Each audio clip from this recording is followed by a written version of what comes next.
सुंदरी, तुम्हें हम तीनों भाइयों से विवाह करना होगा, हर कीमत पर, वो भी अभी। क्या? मैं एक हूँ और तुम तीन हो।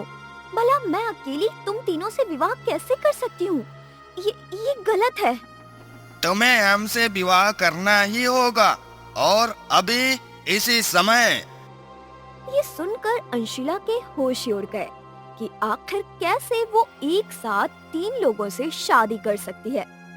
नहीं नहीं नहीं, मैं मर जाऊंगी, मगर तुम तीनों से विवाह हरगिज नहीं करूंगी, अब चाहे मौत ही क्यों ना आ जाए। अंशिला के इनकार करने पर तीनों राजकुमार गुस्सा हो जाते हैं। अच्छा, तो तुम हमसे विवाह नहीं करोगी? ठीक है, अगर तुम हमारी नहीं हुई तो हम तुम्हें किसी और का भी नहीं होने देंगे। नहीं नहीं, छोड़ दो मुझे, जाने दो, छोड़ो मुझे। हाँ, अब तुम्हें नहीं छोड़ेंगे।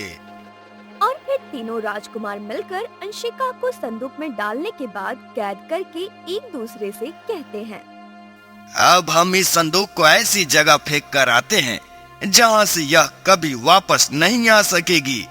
मगर कहाँ? इसे हम अनंत लोक की अंधेरी कोठरी में फेंकेंगे। नहीं नहीं, मुझे बाहर निकालो, मुझे खोलो, मैं मर जाऊंगी, बाहर निकालो मुझे। और फिर वो तीनों मिलकर उस संदूक को लेकर अनंत लोक की अंधेरी कोठरी में फेंक देते हैं, जबकि अंशिला उस संदूक के अंदर से चिल्लाती रह जाती है। कुछ माह पहले दिव्यापुर नाम के गांव में गोपी नाम का एक गरीब मोची अपनी दो पुत्रियों के साथ रहता था, और वो गांव के लोगों के फटे पुराने जूतों को सिलकर उनसे कमाए पैसों से अपने परिवार का पेट पालता था। एक दिन हंसिला और देविका, मैं काम पर जा रहा हूँ, तुम दोनों अपना ख्याल रखना, और अगर कोई आए तो कह देना मैं घर पर नहीं हूँ। जी पिताजी, ठीक है। पिताजी, आप रोज हमेशा यही क्यों कहते हैं? अगर हम किसी मिलने वाले को अपने घर में बुला भी लेंगे तो क्या हो जाएगा? बेटी, मैं इसीलिए रोज रोज यह बात तुम दोनों से कहता रहता हूँ कि जमाना अब बहुत खराब है, और मैं नहीं चाहता कि कोई तुम दोनों के चरित्र पर उंगली उठाए, क्योंकि हम गरीबों के पास सिवाय एक इज्जत के और कुछ भी नहीं होता है। जी पिताजी, मैं समझती हूँ आपकी बात। हाँ बेटी, इसीलिए, क्योंकि मुझे लोगों से नहीं बल्कि उनकी कही बातों से डर लगता है। ठीक है पिताजी, आप चिंता मत कीजिए। और फिर गोपी अपनी बेटियों की बात सुनकर अपने काम पर चला जाता है। जब उसके जाने के बाद अंशिला देविका से कहती है, देविका, मैं जंगल जा रही हूँ लकड़ी लेने, क्योंकि लकड़ियाँ खत्म हो गई हैं, और चूल्हा जलाने के लिए घर में एक भी लकड़ी मौजूद नहीं है, इसलिए मैं लकड़ी लेकर आती हूँ। ठीक है, जाओ। और फिर अंशिला लकड़ी लेने जंगल जाती है, मगर उसे उस जगह कोई लकड़ी नहीं मिलती। अरे ये क्या, यहाँ तो एक भी लकड़ी नहीं है, अब मैं क्या करूँ? एक काम करती हूँ, मैं और आगे जाती हूँ। और फिर अंशिला चलते चलते एक अजीब जगह पहुँचती है, जहाँ चारों ओर धुआं और आग की लपटें उठती दिखाई देती है। फिर उसकी नजर एक अजीब से पेड़ पर पड़ती है, जिसे देख अचानक रोते हुए उस पेड़ के नीचे वो बैठ जाती है। तुम कहाँ चले गए हो दीपक, मुझे छोड़कर? मुझे तुम्हारी बहुत याद आती है, लौट आओ मेरे पास। दीपक, लौट आओ, मैं तुम्हारे बिना अधूरी हूँ।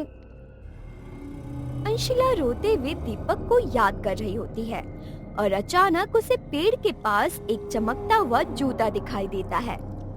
अरे ये जूता किसका है? ये तो सोने जैसा लग रहा है। अरे नहीं नहीं, ये तो वाकई सोने का जूता है, मगर ये है किसका और यहाँ कैसे आया? खैर जो भी हो, मुझे क्या, मैं इसे ले जाकर पिताजी को दे देती हूँ। वो इसे बेचकर धनी हो जाएंगे और फिर उन्हें लोगों के जूते सिलने नहीं पड़ेंगे। और फिर अंशिला उन जूतों को लेकर अपने घर आकर उन्हें अपने पिताजी को दे देती है।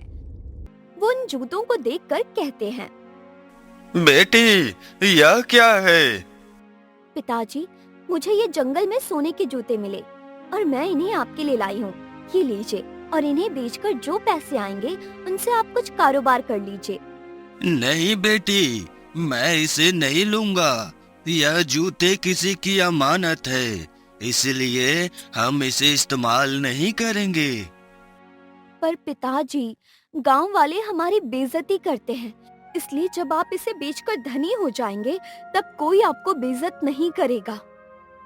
नहीं बेटी, हम इस जूते को चोरी करके सुखी से नहीं रह सकते हैं। पर पिताजी, मैंने तो कोई चोरी नहीं की है, बल्कि ये जूते तो मुझे पड़े जंगल में एक पेड़ के पास मिले। हाँ बेटी, लेकिन यह भी चोरी ही कहलाएगी, इसलिए मैं इसे स्वीकार नहीं करूँगा। ओह हाँ पिताजी, मैंने ये तो सोचा ही नहीं था, लेकिन अब मुझे क्या करना चाहिए? बेटी, तुम इसे जहाँ से लेकर आई हो वहीं वापस रखाओ। हाँ पिताजी, आप ठीक कह रहे हैं। मैं इसे कल सुबह होते ही वहीं रखाऊंगी जहाँ से मैं इसे लेकर आई थी। उन दोनों बाप बेटी की बात देविका छुपकर सुन रही होती है। वो अपने मन में सोचती है, ये दोनों बाप बेटी आखिर कब तक ईमानदारी की मूरत बनते फिरेंगे? कभी तो इन्हें दिमाग से काम लेना चाहिए। एक काम करती हूँ, मैं खुद ही इन सोने के जूतों को चुरा लेती हूँ और फिर मैं इन्हें पाकर अपना जीवन बदल लूंगी। और फिर देविका ये सोचकर रात होने का इंतजार करती है। अंशिला के सोते ही देविका चुपचाप रह जाती है। अरे वाह, ये सोने के जूते अब मेरे हुए। अब मैं इनसे बहुत अमीर बन जाऊंगी और फिर मैं रवि से विवाह करके उसके साथ खुशी खुशी रहूंगी। एक काम करती हूँ, मैं उसे अभी यहाँ बुलाती हूँ। देविका उन जूतों को चोरी करके रात के अंधेरे में अपने प्रेमी रवि को बुलाती है और कहती है, देविका, तुमने मुझे इस समय यहाँ क्यों बुलाया है? क्योंकि मुझे तुमसे बहुत जरूरी बात करनी है। कैसी बात? बताओ मुझे। यही कि तुम मुझसे विवाह कब करोगे? क्यों? मैं तुमसे विवाह क्यों करूं? और वैसे भी मुझे तुमसे विवाह करके मिलेगा क्या?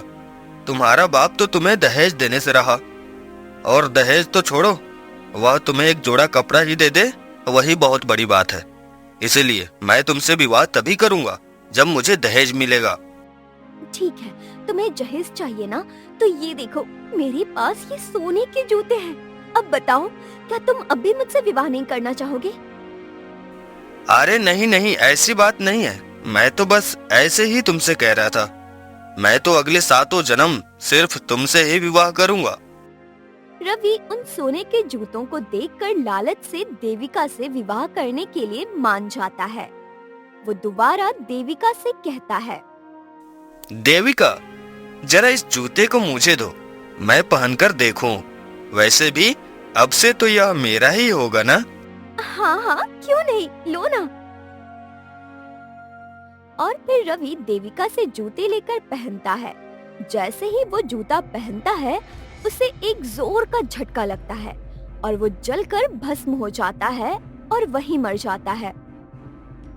ये क्या हो गया? रवि, रवि, आंखें खोलो, तुम मर नहीं सकते। उठो, उठो रवि, उठो। देविका रवि के मरने पर रो रही होती है। अचानक रवि गायब हो जाता है, जिसे देखकर देविका खुद से कहती है, हे भगवान, ये सब क्या हो रहा है? कहीं इस जूते में किसी भूत का साया तो नहीं है? अब मैं क्या करूं पिताजी, या अंशिला को बताऊं? नहीं नहीं, मैं ये बात किसी को नहीं बताऊंगी, नहीं। देविका रोती रहती है, फिर चुपचाप अपने घर चली जाती है। अगली सुबह अंशिला अपने पिता से कहती है, पिताजी, मैं उस जूते को उसकी जगह रखने जा रही हूँ। ठीक है बेटी, जाओ, मगर ध्यान से जाना। अंशिला उस जगह जाती है जहाँ उसने उस जूते को रखा हुआ था। वहाँ वो उस जूते को उसकी जगह पर ना पाकर परेशान होती है कि तभी गोपी कहता है, बेटी, क्या हुआ? बहुत देर हो गई, तुम अभी तक घर से बाहर क्यों नहीं आई? पिताजी, वो जूते कहीं नहीं मिल रहे हैं। क्या मतलब? तुमने उसे कहाँ रखा था?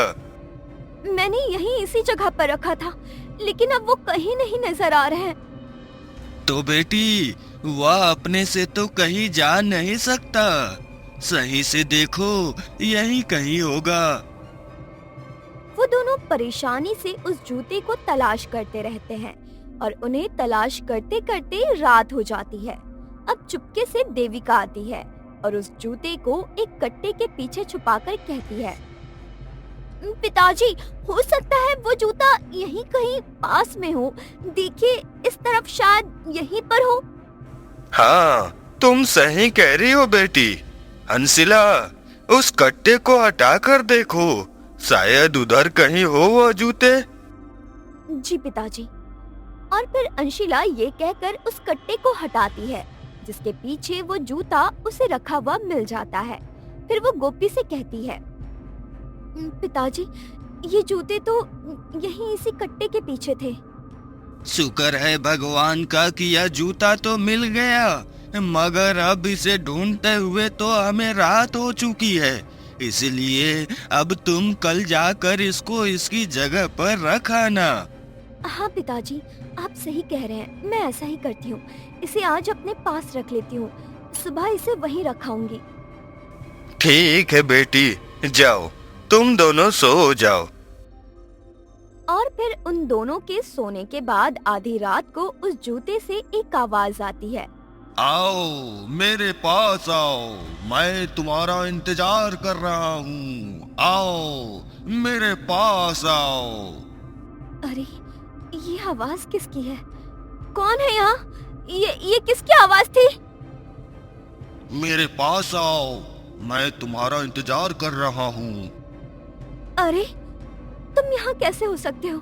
हाँ, मैं भी तुम्हारा ही इंतजार कर रही थी। आओ, तुम मेरे पास आओ।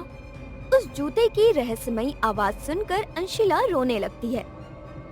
तभी अचानक वो जूता उसके पास आता है, जिसे देखकर उसके वश में वो आ जाती है और बेसुध होकर पीछे की तरफ चलने लगती है और चलते चलते उसी धुएं और आग की लपेट वाली जंगल में आ जाती है।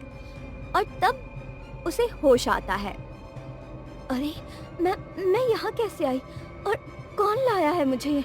अरे, ये जूता तो घर पर था और मैं भी घर पर थी, तो मैं यहाँ क्या कर रही हूँ?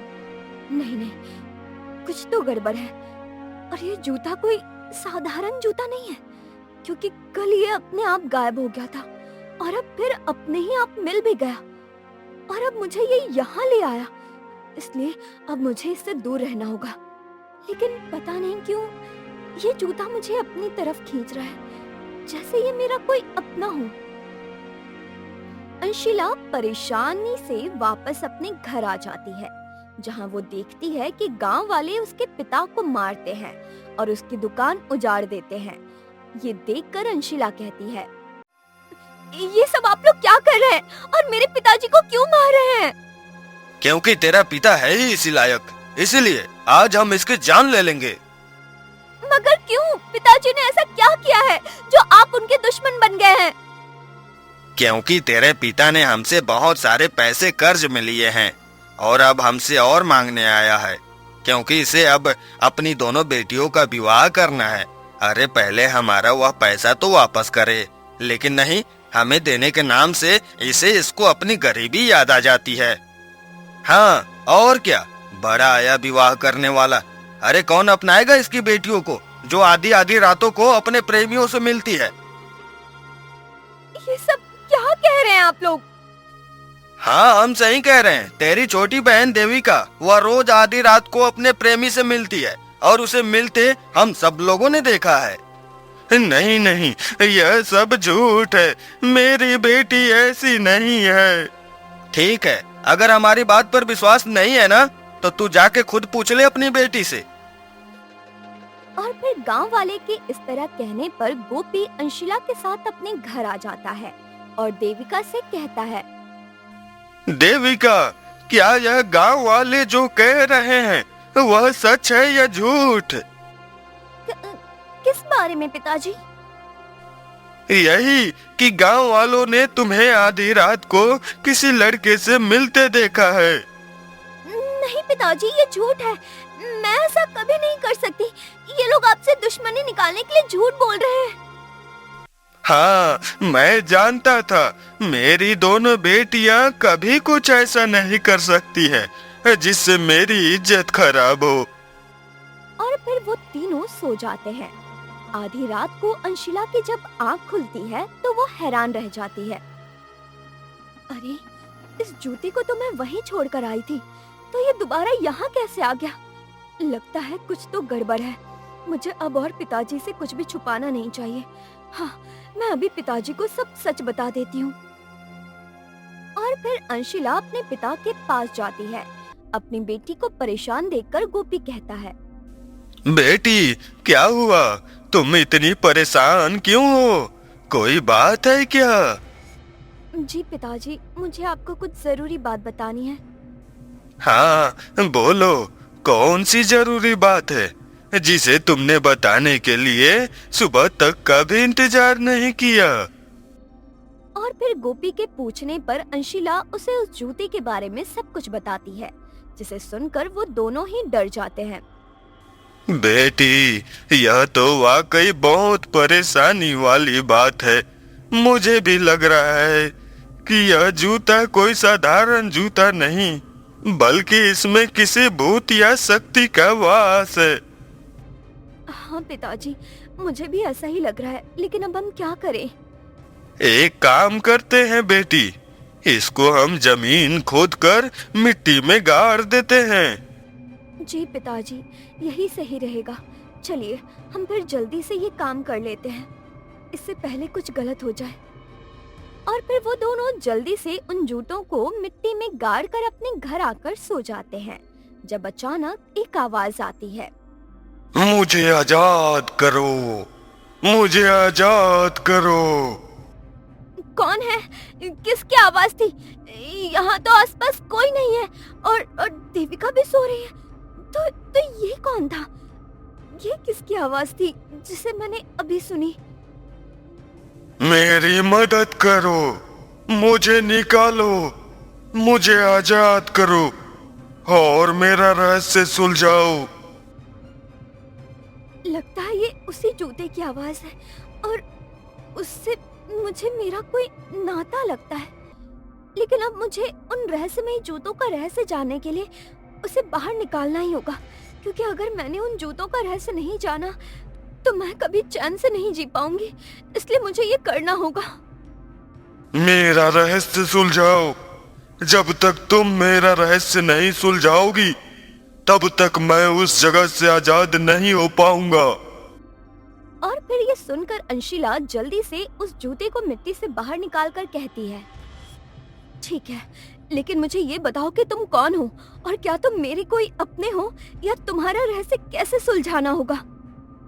तुम्हें मेरे जूते का दूसरे पैर का जोड़ा ढूंढना होगा, और जहाँ वह जूता मिलेगा वहीं तुम्हें सारा रहस्य पता चलेगा। ठीक है, मैं जाऊंगी तुम्हारे जूते का दूसरा जोड़ा ढूंढने। और फिर अंशिला ये कहकर वहाँ से निकल जाती है, जब रास्ते में उसे एक बकरी मिलती है। आगे मत जा, इस जूते को यहीं फेंक दे और यहीं से लौट जा। ये जूता तुझे कहीं का नहीं छोड़ेगा, वापस चली जा। आगे इस रास्ते पर तेरी मौत है, इसलिए इस जूते को यहीं फेंक कर लौट जा। नहीं, बिल्कुल नहीं, मैं आगे जाऊंगी और इस जूते को हरगिज नहीं फेंकूंगी। अंशिला की ये बात सुनकर बकरी अचानक एक सुंदर कन्या के रूप में बदल जाती है और कहती है, तू सच्ची है अंशिला, मैं तेरी मदद जरूर करूंगी और मैं तुझे अनंत लोक के ख्वाबों के महल के रास्ते पर जरूर लेकर जाऊंगी। अब चल मेरे साथ। और फिर दीक्षा ये कहकर अंशिला को अनंत लोक के ख्वाबों के महल लेकर जाती है और कहती है, ये ले अंशिला, ये रही तेरी मंजिल। अब तू इस महल के अंदर जा और अब मैं यहाँ से जाती हूँ। तुम्हारा बहुत बहुत धन्यवाद कि तुमने मेरी मदद की। अंशिला ये कहकर उस महल के अंदर चली जाती है। ये देख दीक्षा हंसने लगती है और खुद से कहती है बेचारी, सोच रही थी कि मैंने उसकी मदद की, लेकिन मैंने तो इसको इसकी मौत के और करीब भेज दिया है। दीक्षा ये कहकर गायब हो जाती है, जबकि अंशिला महल के अंदर जाती है, जहां उसे 3 राजकुमार खड़े मिलते हैं। तुम आ गई। हम तुम्हारा कब से इंतजार कर रहे थे। हाँ, हम तुम्हारा सदियों से इंतजार कर रहे थे। क्यों? और आप लोग कौन हैं? मुझे तो आप लोग कोई राजकुमार लग रहे हैं। हाँ, हम तीनों अनंत लोक के ख्वाबों के महल में रहने वाले राजकुमार हैं। क्या ये जगह अनंत लोक है? लेकिन मैं यहाँ कैसे चली आई? तुम यहाँ खुद नहीं आई, बल्कि हमने तुम्हें यहाँ बुलाया है। और वह जादुई जूता दीपक का है। क्या तुमने मुझे बुलाया है? और वो जूता दीपक का है? हाँ, और अब हम तीनों एक ही कन्या से विवाह भी करेंगे। और वह कन्या वही होगी जो उस जूते को अपने काबू में कर सके, साथ ही उनकी शक्तियों को भी संभाल सके। तुम क्या कह रहे हो? हाँ, क्योंकि यह जादुई जूते हैं और यह किस्मत से तुम्हारे ही पास है, इसलिए अब हम तीनों तुमसे ही विवाह करेंगे। मगर क्यों? किस लिए? आखिर तुम लोग हो कौन? और यहाँ इस जूते का क्या रहस्य है? अंशिला के पूछने पर वो तीनों राजकुमार हंसते हैं और कहते हैं, तुम्हें हमारी दुनिया का रहस्य जानना है तो यह दृश्य देखो। और फिर उनके कहते ही वहाँ पर सारा दृश्य एक के बाद एक चलने लगता है। क्या हुआ? तुम्हें कोई कन्या मिली? नहीं, अभी तो नहीं, लेकिन माँ, आपको हमारी दुनिया में किसी कन्या की क्यों जरूरत है? क्योंकि मैं इस कन्या से तुम तीनों का विवाह करवाऊंगी। और पता है, इससे मेरी जादुई शक्ति इतनी बढ़ जाएगी कि कोई सोच भी नहीं सकता। ओह, अच्छा। अभी वो तीनों राजकुमार अपनी माँ से ये कहते हैं कि तभी तीसरा राजकुमार कहता है, लेकिन महारानी, कोई कन्या यहाँ तक कैसे आएगी? आएगी, बिल्कुल आएगी। जब इस जादुई जूते को किसी ऐसे इंसान को ना पहनाया जाए जिससे कोई प्रेम करता हो, जैसे ही वो इन जूतों को पहनेगा तो उसकी प्रेमिका अपने प्रेमी के चाह में हमारी दुनिया तक चली आएगी। अच्छा, लेकिन यह जूता उस मनुष्य तक कैसे पहुँचेगा? पहुँचेगा नहीं, ये देखो।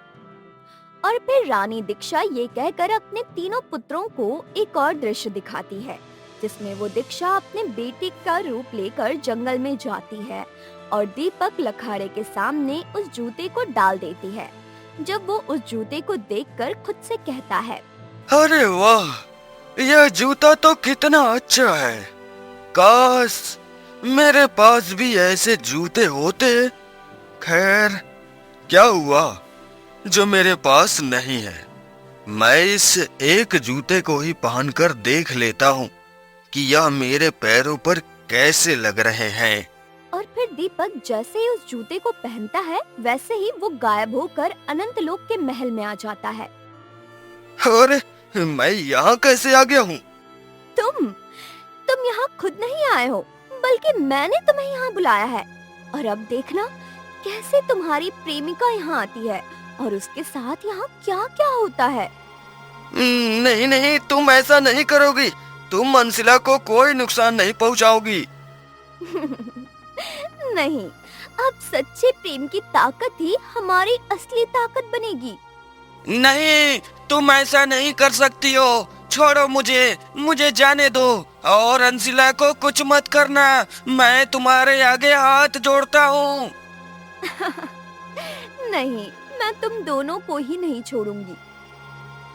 दीक्षा ये कहकर उस संदूक में दीपक को बंद कर देती है और फिर उस जूते के सामने आवाजें अंशिला को सुनाई देती है, जिसकी चाह में वो अनंत लोक तक पहुंच जाती है। इसका मतलब दीपक भी इसी दुनिया में है और मैंने उसे कितना ढूंढा मगर वो मुझे नहीं मिला। लेकिन अब तुम लोग उसे छोड़ दो। ठीक है, हम उसे छोड़ देंगे, लेकिन उससे पहले तुम्हें हम तीनों से विवाह करना होगा। नहीं नहीं, मैं किसी भी कीमत पर तुम तीनों से विवाह नहीं करूंगी। ठीक है, तो अपने किए की तुम खुद जिम्मेदार होगी अब।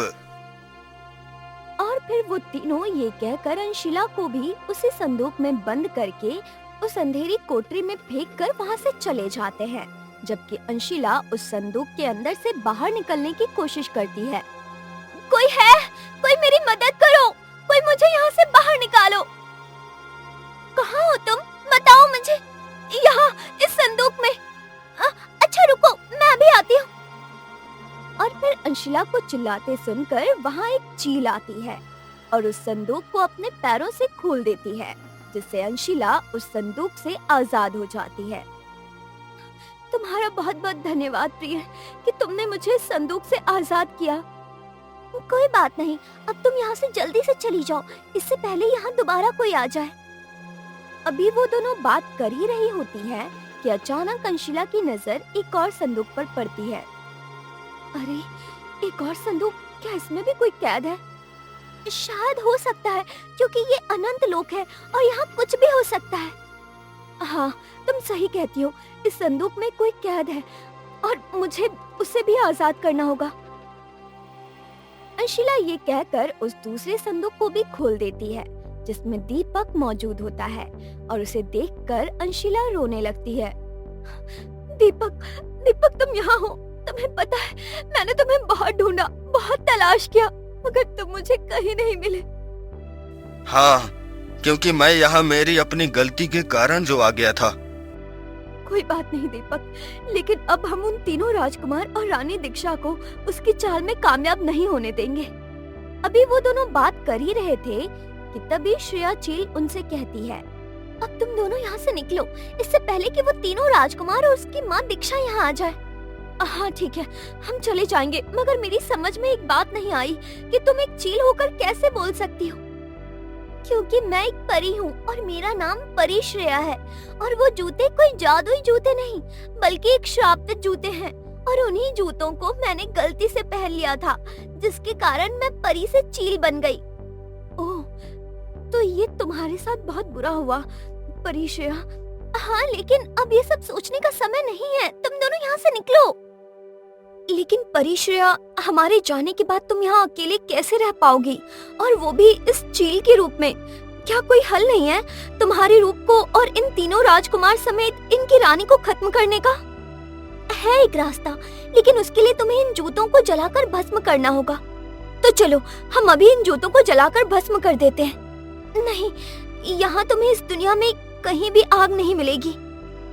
श्रेया ये कहकर उन दोनों को नीले नदी की तरफ देखने का इशारा करती है और फिर कहती है, तुम दोनों इस नदी के अंदर चले जाओ और इसी पानी में तुम अपनी दुनिया में पहुंच जाओगे। नहीं, हम तुम्हें यहाँ अकेले छोड़कर नहीं जाएंगे, तुम्हें जाना होगा। जाओ, मेरी बात मानो। अभी वो ये कह ही रही थी, तभी अचानक वहाँ तीनों राजकुमार के साथ महारानी दीक्षा आकर गुस्से में कहती है, दुष्ट परी, तूने इन्हें आजाद करके अच्छा नहीं किया। मैं तुम्हें नहीं छोड़ूंगी, लेकिन पहले मैं इसका हल करूंगी, ताकि इन्हें पता चले कि मेरी दुनिया में आकर मेरे साथ छल करने का क्या अंजाम होता है। दीक्षा के जादू करने से पहले ही वो दोनों उस नीली नदी में कूद जाते हैं, और वो दोनों उसी जगह पहुंचते हैं जहां पर धुएं के साथ आग की लपटें उठ रही थी। दुष्ट परी, तुझे मैं आकर बताती हूँ, पहले मैं इनका इंतजाम करूँ। हाँ महारानी, चलिए चलते हैं। इससे पहले वह दोनों हमारे जाल से निकल जाए और हमारा जादू उन पर से खत्म हो जाए। हाँ महारानी, इस परी को तो हम आकर खात्मा करेंगे।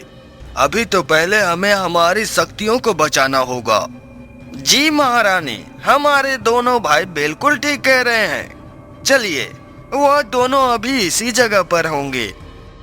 और फिर दीक्षा महारानी अपने तीनों पुत्रों की बात सुनकर उस नीली नदी में जाती है, जबकि दूसरी तरफ अंशिला रोते हुए दीपक के गले लग जाती है। दीपक, हम बच गए, लेकिन हमने परिश्रेया को यहाँ मरने के लिए छोड़ दिया।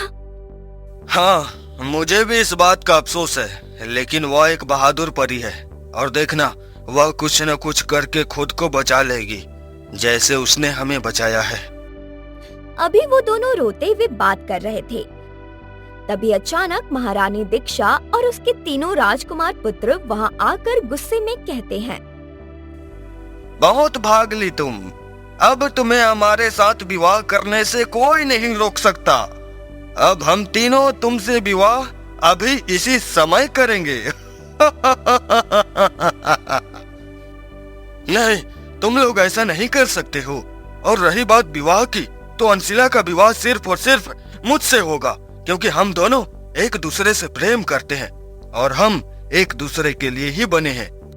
अगर ऐसी बात है तो पहले हम तुझे मारकर हमारे रास्ते से हटाएंगे। वो तीनों मिलकर दीपक को घेर लेते हैं, जबकि दूसरी तरफ परिश्रेया खुद से कहती है, अरे वो लोग इन दोनों के पीछे गए हैं और वो उन्हें नुकसान पहुंचाकर ही मानेंगे, लेकिन मेरे पास भी तो ये श्रापित जूता है। ऐसा करती हूँ, मैं इसे लेकर इसी जगह जाती हूँ, शायद मैं दीपक और अंशिला की जान बचा सकूं। और फिर परिश्रेया अपने पंजों में उन जूतों को दबाकर नीली नदी में खुद भी छलांग लगा देती है और कुछ समय में वो भी उसी धुएं और आग की लपेट वाली जगह पर पहुंच जाती है और वो देखती है, पुत्रवीर, तुम इस दीपक को अभी के अभी भस्म कर दो। जी महारानी, आपका हुक्म सर आंखों पर। नहीं, तुम ऐसा नहीं कर सकते। मैं ऐसा कर सकता हूँ, और यह देखो, अभी मैं तुम्हें यह करके दिखाता हूँ। अभी वो ये कह ही रहे होते हैं कि अचानक परिश्रेया चिल्लाकर कहती है, अंशिला, ये लो वो श्रापित जूते और इन्हें अभी के अभी इस आग में जलाकर भस्म कर दो। हाँ, जल्दी दो मुझे परिश्रेया, इन जूतों को फेंको।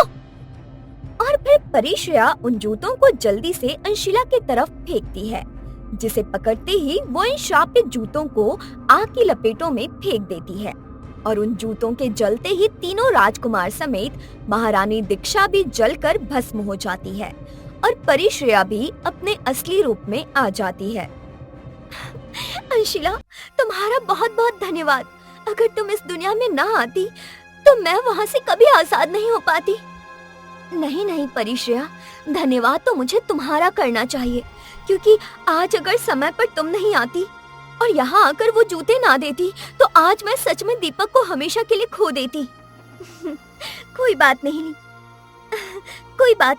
लेकिन अब तो तुम दोनों मिल गए हो ना, तो अब खुशी खुशी यहाँ से जाओ और दोनों जाते ही जल्दी विवाह कर लेना। और हाँ, मैं तुम्हें अमीर होने का वरदान देती हूँ।